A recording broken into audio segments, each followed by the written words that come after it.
할렐루야. 오늘도 주의 큰 은혜가 우리 모두에게 함께 하시기 바랍니다. 자, 오늘은 하나님이 깨끗하게 하신 것이란 제목으로 함께 은혜를 나누고자 합니다. 여러분은 하나님이 누구신지를 알고 또 여러분을 향한 하나님 뜻이 무엇인지를 알고 계십니까? 우리가 하나님을 믿는 것은 무조건 믿는 맹목적인 신앙이 아닙니다. 만일 하나님이 어떤 분이신지도 모르고 또 무조건 하나님을 믿는다고 하면 그 믿음은 바른 믿음이 될 수가 없습니다. 왜냐하면 이런 사람은 자기는 하나님의 이름을 부르면서 또 하나님을 믿는다고 하지만 그 실상은 하나님이라는 이름을 가진 또 하나의 우상을 섬기는 것이 되기 때문입니다. 그리고 우리가 하나님의 뜻을 안다고 해서 또한 다 되는 것도 아닙니다. 아무리 하나님의 뜻을 알아도 그 뜻대로 순종하지 않으면 하나님과는 아무 상관이 없기 때문입니다. 야고보서 2장에 보면 행함이 없는 믿음은 그 자체가 죽은 것이라 라고 했습니다. 그래서 내가 하나님이 한 분이신 줄 알고 믿느냐? 잘하는도다 귀신들도 믿고 떠느니라 라고 했습니다. 결론적으로 말하면 우리가 신앙생활을 잘하기 위해서는 두 가지를 해야 되는데, 하나는 하나님의 뜻이 무엇인가를 잘 깨닫는 것입니다. 그리고 또 하나는 그 깨달은 하나님의 말씀에 그 뜻에 순종하는 것입니다. 오늘 말씀을 통해서 우리도 하나님의 뜻을 깨닫고 그 뜻대로 순종함으로써 이 복음의 일꾼으로 하나님 앞에 귀하게 쓰임받는 우리 모두가 되시기를 주님의 이름으로 축원합니다. 자, 우리가 이제 복음의 일꾼이 되려면 우리가 두 가지를 우리가 살펴볼 텐데, 첫째로는 하나님의 뜻을 깨달아야 합니다. 자, 오늘 본문을 보면 베드로가 하나님께서 하늘을 여시고 환상을 통해서 주시는 계시를 받게 됩니다.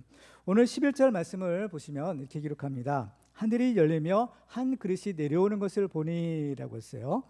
여기서 하늘이 열리며라고 했는데, 여기서 열리며라고 번역된 단어는 이 문법적인 형태가 완료분사 수동태형을 사용하고 있는 것을 보게 됩니다. 여기에서 수동태가 사용되었다라는 것은 이 하늘이 저절로 열렸다라는 것이 아니라 하나님에 의해서 열렸다라는 것을 의미하는 겁니다. 그러니까 하나님이 하늘을 열어주신 거죠. 하나님께서 베드로에게 하늘을 열어주셨다라는 것은 이전까지는 이 베드로에게 닫혔던 그 영적인 비밀을 하나님이 친히 열어서 보여주신다라는 것을 의미하는 것입니다. 그것이 무엇인가 하면 바로 오늘 본문에 기록된 이 보자기 환상인 것이죠. 그런데 하나님께서 이 환상을 보여주신 데에는 바로 예수님의 지상 명령, 즉 사도행전 1장 8절의 말씀을 실천하는 것과 매우 깊은 연관이 있다는 것을 알게 됩니다. 사도행전 1장 8절 말씀을 한번 같이 읽겠습니다. 시작. 오직 성령이 너희에게 임하시면 너희가 권능을 받고 예루살렘과 온 유대와 사마리아와 땅끝까지 이르러 내 증인이 되리라 하시니라. 아멘. 예수님의 제자들과 또 우리들은 이 땅끝까지 예수 그리스도의 증인이 되는 것, 그 복음을 전해야 될 사명을 받은 사람입니다. 그런데 문제는 이 복음이 견고한 장벽에 가로막혀서 이 땅끝까지 전파되고 있지 못하고 있다라는 겁니다. 복음 전파를 가로막고 있는 장벽은 눈에 보이는 것은 아니었지만 눈에 보이는 그 어떤 것보다도 더 강력한 장벽이 되었던 것입니다. 오늘 본문에 등장하는 베드로는 유대인이었지만 유대인이 가지고 있었던 장벽을 하나씩 허물어 가고 있는 중이었습니다. 우리는 지난 시간에 베드로가 욥바에 머물렀을 때 특별히 무두장이 시몬의 집에 머물렀었다라는 것을 살펴보았습니다. 왜 이 베드로가 많은 사람들 중에서 하필이면 그렇게 부정하다라고 여기는 이 무두장이 시몬에 머물렀느냐? 그것은 바로 유대인 사이의 편견을 바로잡기 위한 것이었다라는 사실을 우리가 살펴본 거죠. 그리고 이 베드로는 사마리아 사람들에게 안수해서 성령을 받게 함으로써 그 사마리아 사람들에 대한 편견도 무너뜨릴 수 있었습니다. 그렇지만 베드로에게는 아직 남아있는 이 복음의 장벽이 있었는데 그것은 바로 이방인에 대한 편견이었던 것입니다. 하나님께서는 이러한 이방에 대한 편견을 깨고 예수님의 지상 명령을 실천하기 위하여 이 베드로에게 오늘 본문에 이 보자기 환상을 보여주신 것입니다. 그런데 문제는 베드로가 이 환상을 통해서 이렇게 귀한 하나님의 계시를 받았지만 그 환상이 무슨 뜻인지를 알지 못했다라는 것입니다. 그래서 오늘 보면 17절 말씀을 보면 이렇게 기록하고 있죠. 베드로가 본 바 환상이 무슨 뜻인지 속으로 의아해하더니라는 것. 베드로가 의아해했다라는 겁니다. 이 의아해하다라는 말의 헬라어 원어를 보면 디아포레오라는 단어인데요. 이 말의 원뜻은 매우 놀라다, 당황하다라는 그러한 의미를 가지고 있는 단어입니다. 그러니까 베드로가 그 환상을 보고 매우 놀랐다는 거죠. 당황했을 정도로 매우 놀랐다라는 겁니다. 왜 놀랐을까? 왜 당황했을까? 그것은 이 환상을 보았지만 이 환상이 의미하는 것이 과연 무엇인지를 알 수 없었기 때문인 겁니다. 환상이라는 것은 하나님께서 우리에게 주시는 여러 가지 계시의 한 종류입니다. 근데 환상은 특징이 있어요. 그 무엇인가 하면 어떤 상징적인 의미를 가지고 있다는 겁니다. 그렇기 때문에 중요한 것은 그 환상이 과연 무슨 의미인지, 그 환상이 무엇을 말하는지 이것을 우리가 깨닫는 것이 중요한 거예요. 예를 들어서 애굽의 바로가 어느 날 꿈을 꾸게 됩니다. 그 꿈속에서 환상을 보게 되는데 어떤 환상이냐? 삐쩍 마른 7마리의 마른 소들이 아름답고 살찐 7소들을 잡아먹는 것이고, 또 바짝 마른 7이삭이 충실한 그 7이삭을 또 삼키는 그러한 장면을 이제 본 것이죠. 그래서 바로가 이제 꿈에서 깨어났어도 꿈에서 본 그 장면이 아주 생생하게 기억을 할 수 있었습니다. 그렇지만 문제는 그 꿈이 과연 무엇을 의미하느냐? 분명히 무슨 의미는 있을 것 같은데 그 의미가 무엇인지를 알지 못했다라는 겁니다. 나중에 요셉을 통해서 알게 된 그 꿈의 의미는 7년 동안의 풍년이 이어지고 또 그 뒤에 7년 동안의 큰 흉년이 있을 것이다라는 그러한 예언의 그러한 환상이었죠. 꿈을 통해서 환상은 애굽의 바로가 보았습니다. 그렇지만 그는 이 환상의 의미를 알지 못했을 때 고민하고 번민합니다. 결국 그 환상의 의미를 깨닫고 이 바로에게 그 의미를 알려준 사람은 하나님의 사람인 요셉이었던 것입니다. 다니엘서도 보면요, 이 바벨론의 왕들도 꿈속에서 환상을 보았습니다. 그렇지만 그들은 역시 그 의미를 알지 못했죠. 결국 그 환상의 의미를 깨닫고 왕들에게 그것을 알게 한 사람은 다니엘이었던 것을 보게 됩니다. 오늘 본문에서도 베드로가 본 환상은 하늘에서 내려온 보자기 속에 각종 동물이 들어있는 것이었습니다. 그런데 하나님께서는요, 그 베드로에게 그 동물을 잡아먹으라 하시는 겁니다. 그런데 문제가 있어요. 무엇인가 문제냐? 바로 그 보자기에 있는 동물 가운데는 율법에서 먹어서는 안 된다라고 규정한 부정한 동물이 있었다라는 겁니다. 그럼에도 불구하고 하나님은 그 동물을 잡아먹으라 하시는 겁니다. 그 때문에 베드로는 과연 이것이 무슨 의미인지를 알지 못해서 의아해했다, 당황했다라는 사실인 겁니다. 이처럼 어떤 사람이 환상을 보는 것은 하나님께서 그 사람에게 이 계시의 축복을 주셨다라는 것을 의미하는 것입니다. 그러니까 환상을 본 것은 어떻게 보면 다른 사람과 다른 특별한 은혜를 받은 것이죠. 그런데 이렇게 환상을 보는 것보다 더 중요한 것은 무엇인가 하면 바로 그 환상의 의미를 깨닫는 것입니다. 그러면 우리는 어떻게 해야 또 환상을 통해서든 또 아는 다른 어떤 방법을 통해서든 우리에게 말씀하시는 하나님의 뜻을 깨달을 수 있을까요? 그 비결이 있는데 그것은 하나님께 기도하는 것입니다. 그럼 왜 우리가 하나님께 기도해야 될까요?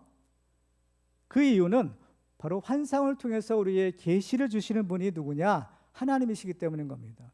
그 환상을 통한 계시를 누가 주시느냐? 하나님이 주셨기 때문에 그 환상의 의미도 누가 깨닫게 하시느냐? 하나님만이 깨닫게 하시는 거죠. 창세기 41장을 보면 요셉이 바로 앞에 섰을 때의 장면을 이렇게 기록합니다. 창세기 41장 15절과 16절을 보시면요, 바로가 요셉에게 이르되 내가 한 꿈을 꾸었으나 그것을 해석하는 자가 없더니 들은즉 너는 꿈을 들으면 능히 푼다 하더라. 요셉이 바로에게 대답하여 이르되 내가 아니라 하나님께서 바로에게 평안한 대답을 하시리이다. 요셉은 이 꿈의 의미를 깨닫게 하시는 분이 내가 아니라는 거예요. 내가 아니라 누구예요? 하나님이시라는 겁니다. 요셉은 바로에게 이 사실을 분명하게 알려주었습니다. 성경을 보면 바벨론의 느부갓네살 왕이 또 어느 날 꿈을 꾸었는데 그 꿈의 의미를 알지 못하여 또 역시 고민하고 번민하게 되었습니다. 그러다 결국에는 다니엘이 하나님께 기도해서 바로 그 응답을 받게 되었죠. 그리고 이제 다니엘이 이제 그 바벨론 왕 앞에 서게 됩니다. 그때 다니엘이 이런 얘기를 합니다. 다니엘서 2장 28절에 보면 오직 은밀한 것을 나타내실 이는 하늘에 계신 하나님이시라. 하나님만이 이걸 할 수 있다라는 겁니다. 다니엘은 그 누구보다도 더 많은 환상을 통해서 장래에 일어날 일들에 대한 계시를 받았던 사람입니다. 근데 다니엘이 이렇게 꿈과 환상을 잘 해석할 수 있었던 이유가 있는데 그 비결은 다름 아닌 하나님께 기도했기 때문이다라는 것입니다. 다니엘서 9장 20절로 23절에 보면 바로 이 다니엘이 그 기도를 강조하고 있는 것을 보게 돼요. 같이 한번 읽도록 하겠습니다. 시작. 내가 이같이 말하여 기도하며 내 죄와 내 백성 이스라엘 죄를 자복하고 내 하나님의 거룩한 산을 위하여 내 하나님 여호와 앞에 간구할 때 곧 내가 기도할 때 이전에 환상 중에 본 그 사람 가브리엘이 빨리 날아서 저녁 제사를 드릴 때쯤에 내게 이르더니 내게 가르치며 내게 말하여 이르되 다니엘아 내가 이제 내게 지혜와 총명을 주려고 왔느니라. 곧 내가 기도를 시작할 즈음에 명령이 내렸으므로 이제 내게 알리러 왔느니라. 너는 크게 은총을 입은 자라. 그런즉 너는 이 일을 생각하고 그 환상을 깨달을지니라. 아멘. 여기서 계속 강조하는 것이 기도하고 간구하는 것, 기도했다라는 겁니다. 기도할 때 하나님께서 즉시로 응답하셔서 이 가브리엘 천사를 다니엘에게 보내주셨다라는 겁니다. 이처럼 모든 것은 기도할 때 이루어지는 것입니다. 다니엘이 기도하자마자 바로 하나님의 응답을 주시는 거죠. 우리가 신앙생활할 때 제일 중요한 것이 있다면 그것은 바로 먼저는 하나님의 뜻이 무엇인가 이것을 깨닫는 것입니다. 그래서 로마서 12장 2절에 보면 너희는 이 세대를 본받지 말고 오직 마음을 새롭게 함으로 변화를 받아 하나님의 선하시고 기뻐하시고 온전하신 뜻이 무엇인지 분별하도록 하라라고 하십니다. 그런데 이렇게 하나님의 뜻이 무엇인지를 분별하는 것이 중요한 만큼 우리가 해야 될 일이 있어요. 그 무엇인가 하면 바로 기도하는 것입니다. 기도하면 하나님이 반드시 응답해 주시겠다 약속하세요. 예레미야 29장 12절로 13절 같이 읽습니다. 시작. 너희가 내게 부르짖으며 내게 와서 기도하면 내가 너희들의 기도를 들을 것이요 너희가 온 마음으로 나를 구하면 나를 찾을 것이요 나를 만나리라. 아멘. 여기서 보면 우리가 온 마음으로 하나님을 구하면 하나님을 찾고 하나님을 만날 것이다 라고 약속하십니다. 이처럼 다니엘의 기도가 응답받을 수 있었던 이유도 그만큼 간절하게 하나님께 기도했기 때문입니다. 다니엘이 어떻게 기도했는지를 다니엘서 10장 2절과 3절에는 이렇게 기록합니다. 그때 나 다니엘이 세일의 동안을 슬퍼하며 세일이가 차기까지 좋은 떡을 먹지 아니하며 고기와 포도주를 입에 넣지 아니하며 또 기름을 바르지 아니하였느니라. 다니엘이 환상을 보았어요. 하나님께서 환상을 보여주셨는데 이것은 굉장히 중요한 일이다라는 것을 직감적으로 알게 됩니다. 그렇지만 이 환상이 구체적으로 무엇을 의미하는지는 알지 못해요. 그럴 때 다니엘이 결심하는 것이 있어요. 그 무엇인가? 바로 세일이라는 기간을 정하고 그 기간 동안에 하나님께 전심으로 기도해야 되겠다라는 것입니다. 그 기도하는 중간에는 좋은 음식도 먹지 않고 포도주나 고기도 입에 대지 않고 정말 기도하는 일에 정말 힘써야 되겠다라고 이렇게 다니엘이 결단하며 기도하는 겁니다. 그럴 때 하나님이 어떻게 응답하셨느냐? 즉각으로 응답하시는 거예요. 이어지는 다니엘 10장 12절에 보면 이렇게 기록합니다. 같이 한번 읽어볼까요? 시작.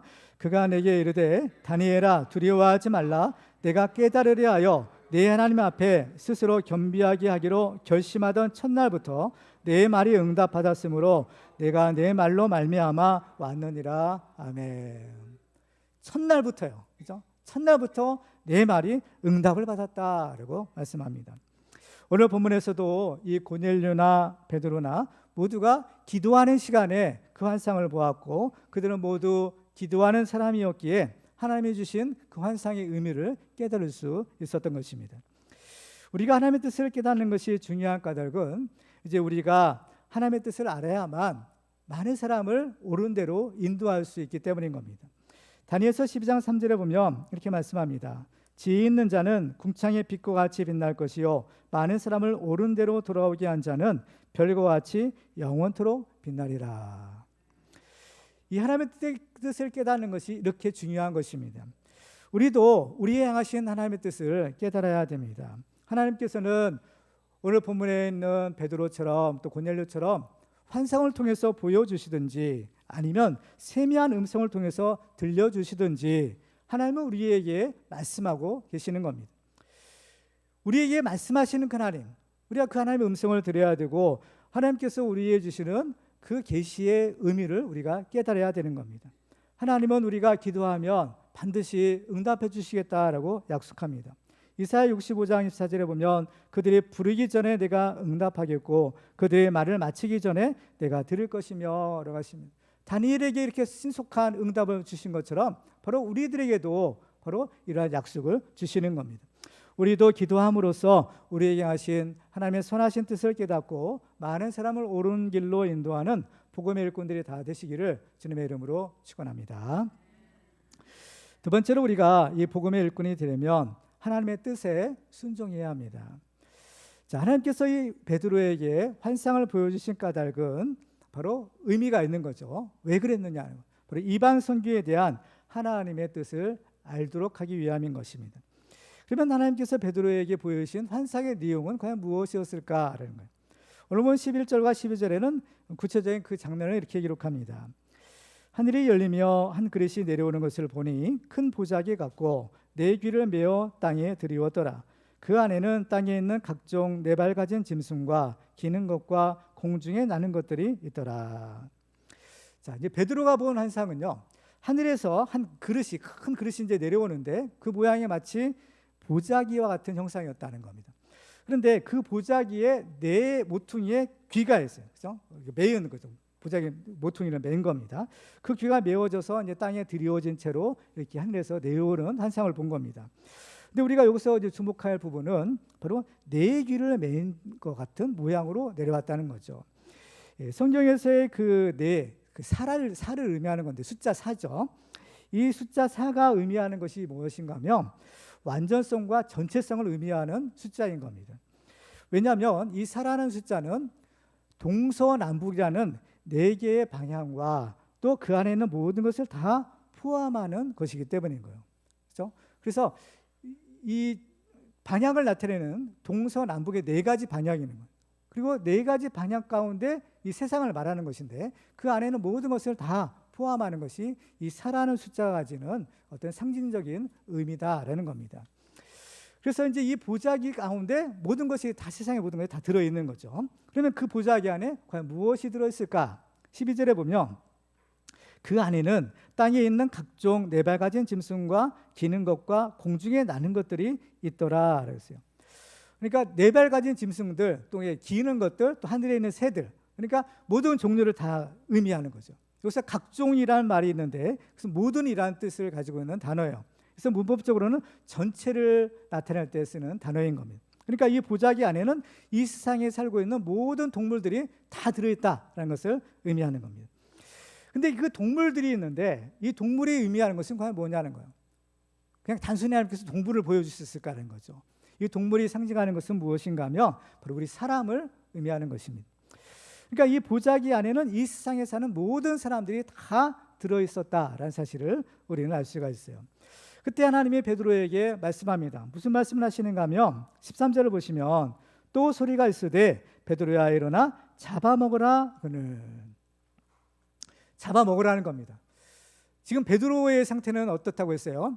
지금 아침 식사 시간을 놓쳤다고 했죠. 아침을 먹지 못해서 매우 시장한 상태였던 겁니다. 그런데 먹는 것보다 베드로는 기도하는 것을 더 중요하게 여겨서 바로 기도하러 지붕에 올라왔다가 지금 이 환상을 보게 된 것입니다. 그 때문에 배가 고픈 베드로에게 잡아먹으라 하는 것은 어떻게 보면 그 굉장히 설득력 있는 그러한 말씀이 아닐 수가 없어요. 그래서 배가 고픈 베드로는 당연히 먹어야 되는 겁니다. 근데 문제는 그 보자기 속에 있는 동물 중에는 성경에서 부정하다라고 먹어서는 안 된다라고 했던 그러한 동물들이 있다라는 겁니다. 레위기 11장을 보면 동물 중에는 사람이 먹을 수 있는 것이 있고 또 먹을 수 없도록 금하신 것들이 있었습니다. 왜 이러한 소위 말하는 이런 동물들이 이제 부정한 동물이라고 했는데 왜 이것들을 먹어서는 안 되느냐? 레위기 11장 8절에는 이렇게 말씀하세요. 너희는 이러한 고기를 먹지 말고 그 주검도 만지지 말라. 이것들은 너희에게 부정하니라. 왜 부정한지는 잘 알지 못하지만 어쨌든 간에 하나님께서 이러한 동물들은 부정하기 때문에 너희들 먹지 마라. 이렇게 말씀하신 겁니다. 근데 여기서 잡아먹으라 하실 때 잡아라는 말은 무엇인가 하면 잡다와 이제 먹으라는 건데요. 이걸 동물을 먹으려면 어떻게 해요? 먼저는 잡아야 되는 겁니다. 잡는 것이 뭐예요? 죽이는 겁니다. 이 잡다라는 말이 번역된 이 헬라어 뒤손이라는 말은요, 물론 이제 죽이는 건데 무엇을 위해서 죽이느냐 하는 거. 이건 단순히 죽이는 것이 아니에요. 여기서 사용된 단어는 이 뜻이 무엇인가 하면 희생 제사를 드리다, 또 희생 제사를 드리기 위해서 죽이다라는 뜻이에요. 그러니까 이것은 어떤 그 제사, 제의에 관련된 단어인 겁니다. 그렇죠? 따라서 이 명령은 직접적으로는 동물을 먹기 위해서 동물을 죽이라는 거예요. 그렇지만은 더 나아가서는 이 보자기에 있는 동물들은 깨끗하고 또 하나님께 제사로 드리기에 합당하다라는 의미를 가지고 있는 겁니다. 이 동물들을 왜 죽여요? 제사 드리기 위해서, 제물로 바치기 위해서 드리는데 부정한 동물은 제물로 바쳐질 수가 없죠. 사람도 먹을 수 없을 뿐만 아니라 하나님께도 드릴 수 없는 겁니다. 그런데 하나님께서 잡아먹으라 하신 것은 바로 이러한 동물들도 하나님이 받으시기에 깨끗하다라는 그러한 의미를 가지고 있는 겁니다. 따라서 이것을 잡아먹으라라고 하신 것은 이 부정한 동물과 또 이방인에 대한 잘못된 인식을 가지고 있던 베드로에게 그 생각을 바꾸어 주시기 위한 하나님의 의도적인 명령이었다라는 것입니다. 하나님께서는 이 유대인들의 생각으로 부정하다 여겼던 그 이방인들에게도요, 복음을 전해서 그들도 예수 믿고 구원받기를 원하셨던 것입니다. 그런데 이런 계시가 어디서부터 와요?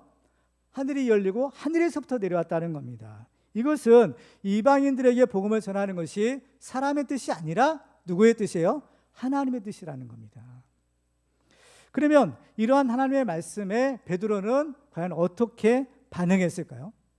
자, 14절 한번 읽겠습니다. 시작.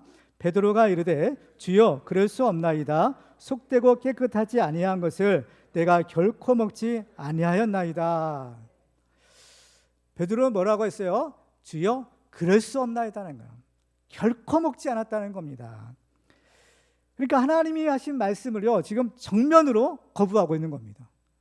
어떻게 베드로가 하나님의 말씀을 이렇게 정면으로 거부할 수 있을까? 베드로가 몰라서 그런 것이 아니에요. 그래서 베드로는 주여라고 했어요. 주여라는 이 호칭을 사용한 것을 볼 때 베드로는 지금 자기에게 말씀하시는 분이 누구라는 것을 알았어요? 하나님이라는 것을 알았던 겁니다. 하나님이 직접 말씀하시든지 아니면 하나님의 보내신 사자가 말씀하시든지 이것은 하나님의 말씀이라는 것. 베드로가 이것을 분명히 알았던 것입니다. 하나님의 말씀인 것을 알았음에도 불구하고 베드로는 안 된다, 못합니다 라는 것입니다. 그러면 이 베드로는 뭐예요? 베드로는 하나님을 안 믿는 것이 아니었잖아요. 하나님을 믿는 사람인 겁니다. 하나님을 믿는 사람이면 당연히 하나님의 말씀에 순종해야 될 텐데 지금 베드로는 안 된다, 하나님 말씀하셔도 못합니다 라는 거예요. 그러면 왜 베드로가 이렇게 하나님의 말씀을 거부하게 되었을까? 왜 결코 못합니다라고 했을까? 우리는 여기서 두 가지 가능성을 생각해 볼 수가 있어요. 하나는 이 명령이 자기에 대한 하나님의 시험일 수 있겠다라고 생각하는 것입니다. 그러니까 이게 베드로가 하나님의 말씀을, 율법을 잘 지키는지 안 지키는지 하나님께서 이 베드로를 시험해 보기 위해서 그 부정한 동물을 잡아먹으라 한번 이렇게 테스트해 볼 수 있는 그런 가능성을 한번 생각해 볼 수 있어요. 그래서 베드로는 안 됩니다 그랬던 거예요. 또 한 가지 가능성이 있어요. 그건 무엇인가 하면 베드로가 기존의 율법에 대해서 가졌던 생각이 있는 겁니다. 바로 이제 레위기 11장에 부정한 동물 먹어서는 안 된다 했던 그 율법의 말씀이 있잖아요. 그 말씀에 대한, 율법에 대한 그 생각을 바꾸지 못했기 때문인 거예요. 율법은 무엇입니까? 하나님이 주신 말씀입니다. 근데 레위기 11장에 보면 하나님께서 뭐라고 하시는가 하면 어떤 짐승들은 부정하기 때문에 먹지 말라라고 하신 거예요. 분명히 먹지 말라고 하셨는데 문제는 지금 환상을 통해서 하나님이 뭐라고 하시는가? 바로 그 부정하다고 여겼던, 먹지 말라고 하셨던 그 동물을 잡아먹으라 하시더라는 거예요. 보세요. 구약 시대에 먹지 말라라고 하신 것도 누구의 말씀입니까?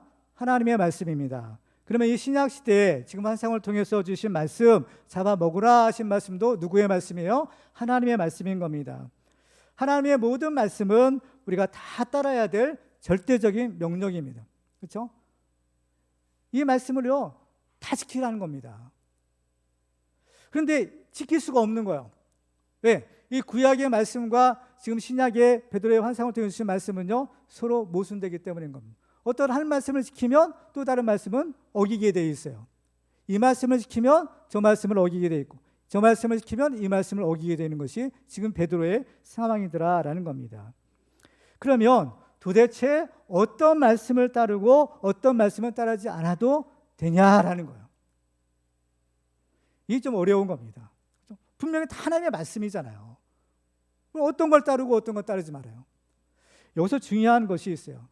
중요한 우리가 기준이 있는데, 그래서 이제 신학적인 용어로는 계시의 점진성이라는 겁니다. 영어로는 이것을 프로그레시브 리빌레이션이라고 써요. 그래서 우리말로는 계시의 점진성이라는 겁니다. 이것은 신학적인 용어인데요. 이것이 무슨 뜻인가 하면, 하나님의 계시는 처음부터 완전하게 보여주신 것이 아니라 시간을 두고 점진적으로 보여주신다라는 겁니다. 그래서 성경 말씀도 예를 들면 구약 성경이 있고 신약 성경이 있어요. 시간의 차이로 보면 구약 성경은 예전에 더 오래전에 쓰여진 것이고, 신약 성경은 그래도 상대적으로 최근에 쓰여진 거죠. 물론 그것도 이제 2000년 전에 쓰여진 것이지만, 어쨌든 이 구약 성경과 신약 성경을 놓고 보면 좀 시간의 차이가 있는, 기록 연대의 차이가 있는 거예요. 그래서 이 후대에 기록된 성경 말씀이 바로 앞서서 기록된 성경 말씀보다 더 명확하고 정확한 하나님의 계시를 나타내 준다라는 겁니다. 따라서 처음에는 막연하고 모호했던 것들이 후대에 이르게 되면 그것이 점점 더 분명하고 명확하게 나타난다는 거죠. 예를 들어서요, 우리가 원복음이라고 하는 창세기 3장 15절 말씀이 있어요. 창세기 3장 15절 우리 같이 읽겠습니다. 시작. 내가 너로 여자와 원수가 되게 하고 내 후손도 여자의 후손과 원수가 되게 하리니 여자의 후손은 내 머리를 상하게 할 것이요 너는 그의 발꿈치를 상하게 할 것이니라 하시고. 아멘. 바로 이제 이 사람이 선악과를 따먹고 범죄했을 때의 장면이에요. 하나님께서 뱀에게 주신 말씀입니다. 여기서 보면 여자의 후손이 뱀의 머리를 상하게 할 것이라는 거예요. 근데 과연 여기서 여자의 후손이 누구냐라는 거죠. 여자의 후손이 이 사탄의 머리, 이 뱀의 머리를 상하게 할 것인데 과연 여자의 후손이 누구냐는 거예요. 이것은 오랫동안 감춰졌던 비밀이었던 겁니다. 성경 말씀은 주어지는데 이게 무슨 뜻인지를 알지 못해요. 그런데 드디어 이제 예수님이 오시는 겁니다. 그 예수님이 어떻게 오세요? 동정녀 탄생을 통해서 나시는 거예요. 동정녀 탄생을 통해서 나시기 때문에 예수님은 여자의 후손이라고 부를 수 있는 것입니다. 때문에 예수님께서 오셔서 이제 죄와 죽음의 권세를 가진 사탄을 이기고 부활 승리하심으로써 이 말씀의 의미가 무엇인지가 이제 비로소 우리는 알게 된 겁니다. 그러니까 예수님이 오시기 전까지는 이 말씀의 의미를 모르는 겁니다. 근데 예수님이 오시니까 이것이 바로 예수님을 가리키는 말씀이구나 라는 것을 우리가 알 수 있게 되는 거죠. 이것은 우리가 신앙생활을 하는 것에도 적용될 수가 있어요. 우리가 처음 신앙생활을 시작하면 어떤가요? 아는 것이 별로 없는 겁니다. 그렇죠? 그러다가 점차 연륜이 쌓이게 되면 하나님에 대해서 또 예수님에 대해서 그리고 성경에 대해서 점점 더 많이 알아갈 수 있는 거죠. 그래서 처음에는 우리의 신앙이 마치 어린애와 같다가 점점 이제 자라나서 그리스도의 장성한 분량에 이르게 되는 것입니다. 따라서 이제 중요한 것은 무엇인가 하면 우리가 이제 영적인 성장과 성숙을 이루는 거죠. 그래서 이 우리의 영적인 단계가 이제 어린아이가 아니라 어른의 단계가 되면 이제 어린아이의 어떤 수준을 이제는 벗어나야 된다는 겁니다. 버려야 되는 거예요. 성경을 보면요, 이 율법은 몽학선생이다라고 했어요.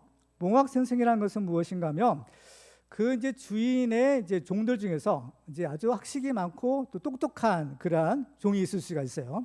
그런데 그 사람이 주인의 아들을 어렸을 때 이제 일종의 가정교사로 이제 양육을 하는 거예요. 가르치는 거예요. 훈육을 하는 겁니다. 그래서 주인의 아들이지만 그 몽학 선생 아래에서 지도를 받게 되는 거예요. 근데 이제 이 아들이 어째 이제 장성하게 되면 더 이상 몽학 선생 밑에 있지 않게 되는 겁니다. 이와 같이 우리의 신앙이 자라게 되면 이 어린 아이의 때의 일들을 이제 벗어나야 되는 겁니다.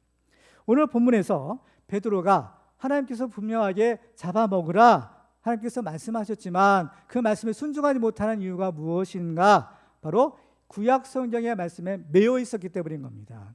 구약 성경의 말씀도 분명히 하나님이 주신 말씀이지만 그 말씀 중에는 이제 그리스도가 오기 전까지만 유효한 것들이 있어요. 예를 들면 구약의 제사법이라든지 정결법과 같은 것들은요, 장차 오실 예수 그리스도의 예표가 되는 것들이었던 겁니다. 일종의 모형인 거예요. 그런데 이제는 진짜가 왔죠. 진짜 예수님이 오셔서 그 모든 예언을 다 성취하셨기 때문에 이제 더 이상 그런 절차법들은 지킬 필요가 없는 겁니다.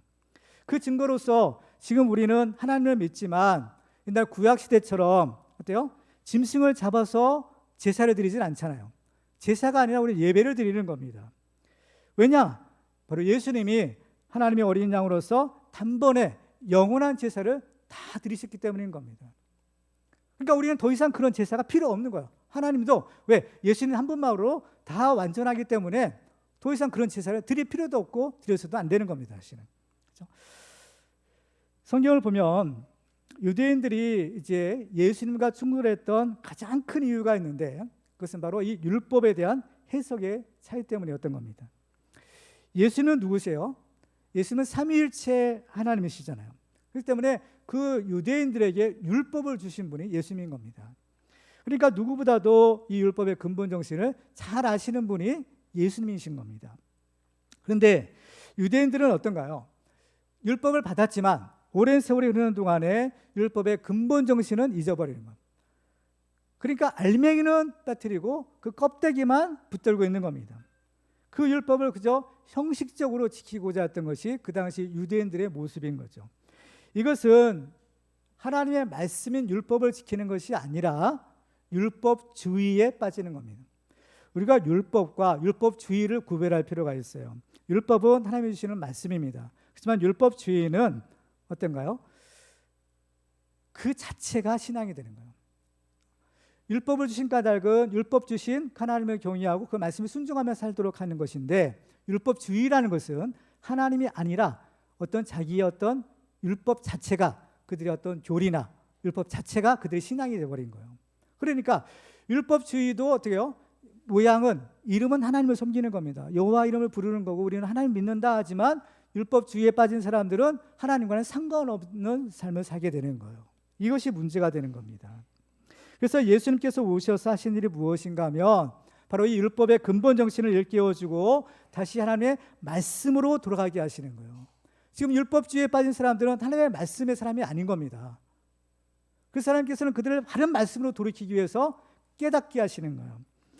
그래서 성경을 보면 예수님과 유대인 사이에 논쟁들이 벌어지는데 그 논쟁의 대부분이 바로 율법에 관한 해석이었던 겁니다. 예를 들면 예수님이 안식일에 병자를 고쳐주셨죠. 사람들이 그것을 보고 왜 하필이면 안식일에 병자를 고쳐주느냐, 그 일한 것 아니냐, 안식일 범한 것 아니냐, 그래서 비난해요. 그때 예수님이 이렇게 말씀합니다. 마태복음 12장 11절과 12절을 보면 예수께서 이르시되 너희 중에 어떤 사람이 양 한 마리가 있어 안식일에 구덩이에 빠졌으면 끌어내지 않겠느냐, 사람이 양보다 얼마나 더 귀하냐, 그러므로 안식일에 선을 행하는 것이 옳으니라 하십니다. 이처럼 예수님이 하신 일은 사람들 속에 있는 이런 잘못된 고정관념을 깨트리시는 겁니다. 이것이 바로 율법주의를 깨는 거예요. 그런데 이 고정관념이 율법주의가 얼마나 무서운 것인가 하면 그 유대인들은 어때요? 하나님을 위한다고 하면서 오히려 하나님이 보내신 그 하나님의 아들을 죽이는 겁니다. 그 제목이 뭐예요? 바로 율법을 어긴다라는 겁니다. 하나님을 모독한다라는 것이었어요. 하나님의 이름으로 하나님의 아들을 죽였던 것입니다. 지금 이 베드로의 모습도 그 예수님을 십자가에 못 박았던 사람들과 사실은 별 큰 차이가 없는 것입니다.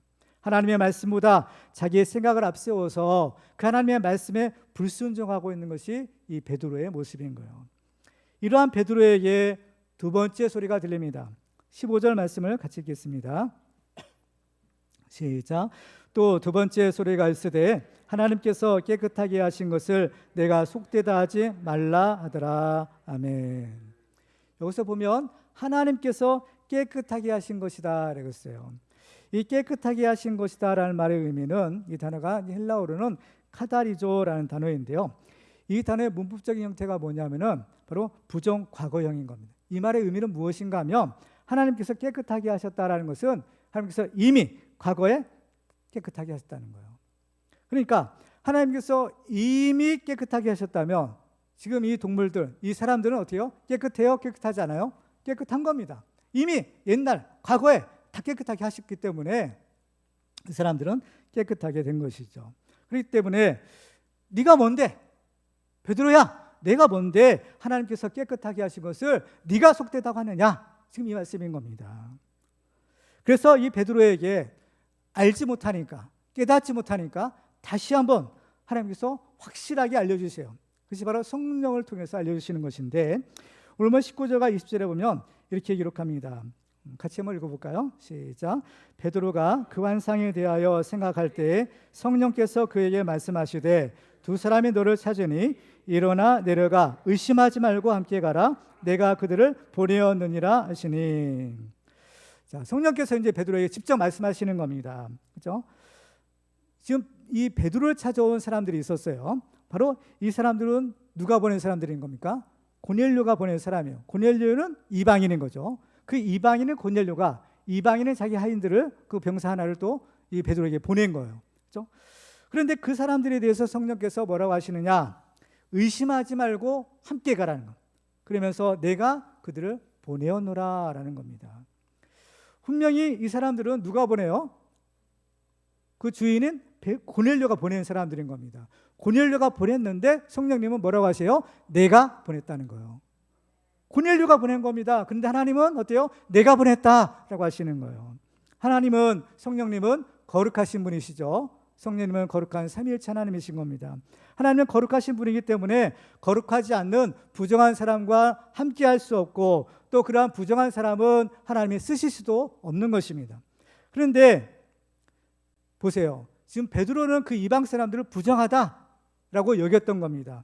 그 부정하다고 여겼던 그 사람들이 오히려 하나님이 함께 하시는 사람이요, 하나님이 쓰시는 경건한 사람이다라는 겁니다. 이게 성경의 증거예요. 성령께서 말씀하셨다면 하나님이 말씀하시는 겁니다. 우리는 여기서 보면 베드로가 생각하기에 부정하다라고 여기는 것과 또 하나님께서 깨끗하게 하신 것, 이 사이에 어떤 갈등이 있는 것을 보게 됩니다. 베드로는 똑같은 이방인이지만 그 이방인을 보고 부정하다 얘기했고, 하나님은 뭐라고 하세요? 깨끗하다라고 하시는 거예요. 똑같은 이방인을 두고 베드로는 부정하다, 하나님은 깨끗하다. 그래서 두 사이에 어떤 갈등과 긴장이 생기는 겁니다. 왜 그럴까요? 베드로는요, 이 구약의 관점에서 부정한 짐승은 쑥된 것이다, 더러운 것이다 라고 여긴 겁니다. 그렇기 때문에 그런 짐승을 먹거나 또 접촉하면 자기도 더러워진다라고 생각했던 거예요. 그런데 하나님은 아니다, 깨끗하다 하는 거예요. 왜 그럴까? 이것은 구약 시대와 신약 시대의 차이인 겁니다. 바로 구약 시대와 신약 시대에 이 거룩의 개념과 방법이 서로 다른 원리가 적용되는 거예요. 그러니까 이것을 알 필요가 있어요. 구약 시대의 거룩이라는 것은 소극적인 의미의 거룩인 겁니다. 그래서 그 거룩을 유지하려면 어때요? 더러운 것을 만지거나 가까이 하지 말아야 되던 거예요. 왜냐하면 우리 사람에게는 더러운 것을 깨끗하게 할 능력이 없기 때문인 겁니다. 그렇기 때문에 구약 시대에는요, 거룩을 유지하려면 무조건 더러운 것은 멀리 피하고 보는 거예요.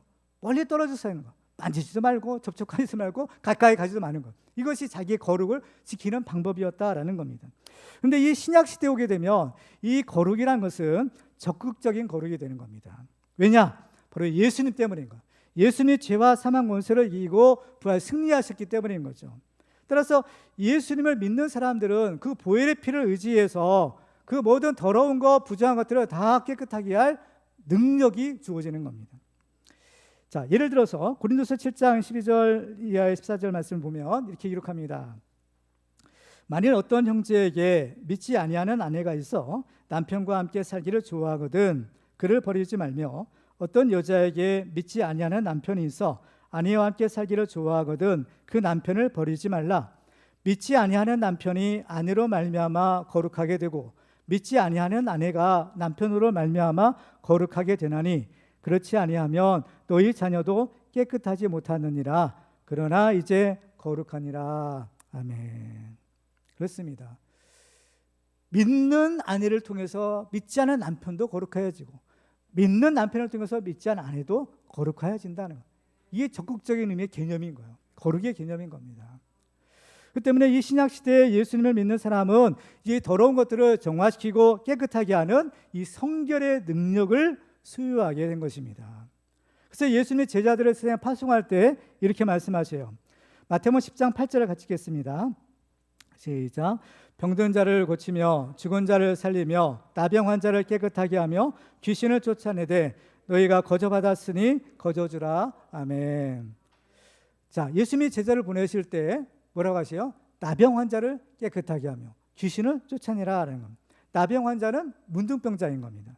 그러니까 성경에 보면 모든 병자 중에서 제일 부정하다고 여기는 사람이 누구야? 문둥병자였던 거예요. 그래가지고 문둥병자랑 같이 있을 수가 없는 겁니다. 사는 것도 먼 진영에 떨어진 곳에서 살았던 것이에요. 그리고 귀신 들린 사람은 영적으로 볼 때 제일 더러운 사람이 귀신 들린 사람인 겁니다. 근데 예수님은 그 나병 환자를, 제일 더러운 그 나병 환자를 깨끗하게 하고 귀신 들린 사람에게서 귀신을 쫓아내라 하시는 겁니다. 이처럼 하나님께서 하시는 일은 우리 사람의 미처 생각하지 못하는 놀라운 일이다라는 것을 알 수 있는 것. 그러니까 하나님이 하시는 일은 우리의 좁은 이 생각, 우리의 사고와는 차원이 다른 겁니다. 그렇기 때문에 우리는 이 하나님이 하시는 일에 대해서 겸손해질 필요가 있는 거예요. 내가 다 한다, 그건 아닌 겁니다. 항상 겸손한 마음으로 또 열린 마음으로 하나님께서 하시는 그 일을 우리가 순종하는 것이 중요한 거죠. 그러면 오늘 본문에서 베드로는 과연 이 하나님의 뜻에 순종했을까요? 절대 아닙니다, 안 됩니다 했는데 어땠을까요? 베드로는 순종한 것입니다. 오늘 본문을 보면 베드로는 이 고넬료가 보낸 사람들을 이제 자기 집으로 들여 유숙하게 했다는 거예요. 이 고넬료가 보낸 사람들은 누굽니까? 이방인인 거예요. 유대인이 아닌 이방인들을 보낸 거예요. 베드로가 볼 때는 더러운 사람들이죠. 부정한 사람들. 원래 같이 있어는 안 되는 사람들인데 그 사람들을 집으로 들였다는 겁니다. 같이 유숙했다는 거예요. 하룻밤을 같이 잤다라는 거예요.